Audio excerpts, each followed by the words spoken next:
It seems like we've hit a major impasse in the trades with no easy solution in sight. On the one hand, you got the young guys, they go to these really bad trade schools that don't teach them much, put them into debt. They got to go work a low wage job and go out and buy all these expensive tools just so they can work in really rough conditions with older, bitter guys and not much on the job training. Then you have the older guys, the boomers. They look at these younger guys having no initiative, no drive to learn. They hide in the corners of the job, flipping through TikTok videos, avoiding work.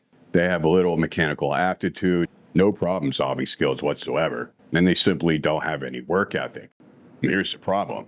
They're both absolutely right. I see this up in the field all the time. And I don't think either side is willing to budge from their own perspectives, rightfully so. Why are these old guys bitter? Why do these younger guys have no initiative? After a whole childhood of working with tools, breaking down bicycles, building tree houses, we had shop classes in middle school. I went through a 4-year vocational technical high school where all I did all day, every day for 4 years was learn hands-on skills. Even then, I came in at $7 an hour, which was the equivalent of about $15 an hour now with inflation. So we came in at low pay with more skill. My first lead was a really cranky Italian guy, constantly cussing under his breath in Italian. Kind of felt like it was aimed at me most of the time, pretty uncomfortable. I had to learn a lot on my own. I had to buy all my own tools. So the conditions that a lot of the younger guys are complaining about today are the same conditions we had to deal with decades ago. And I think that's where the part of that bitterness comes from, is that all the guys that are still doing it today, they walked through that fire. They persevered to get where they are today. And they expect the younger guys to step up and do the same, and they're just not seeing it. On the other side, you got the younger guys who feel like it shouldn't have to be that way. There should be an easier way to go about it. And I'll be honest with you,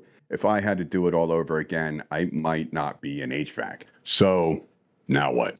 A lot of people are suggesting union and non-union apprenticeship programs, and the deeper I keep looking into this issue, the more I think I tend to agree with that. I mean, these pathways into the trades, you don't have to pay to go to school. You get paid to be an apprentice. It's structured. There's time scales and pay scales. And I mean, it's the structure that I think a lot of young people need. And I don't think it needs to be just at big union and non-union shops. I think it needs to trickle all the way down to the mom and pops in some form. And as it stands now, we just don't have enough young people to walk through that fire. And that's why I stand by the idea that this is not a recruitment problem, it's a retention problem.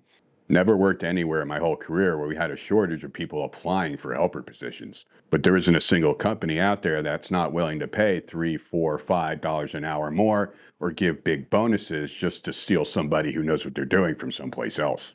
The drawback to the unions and apprenticeship programs, there's just not enough to go around. It took me 2 years to get into IEBW Local 94, and that was with knowing guys on the inside. But we have to do something, man. We got a mess, and somebody's got to start cleaning.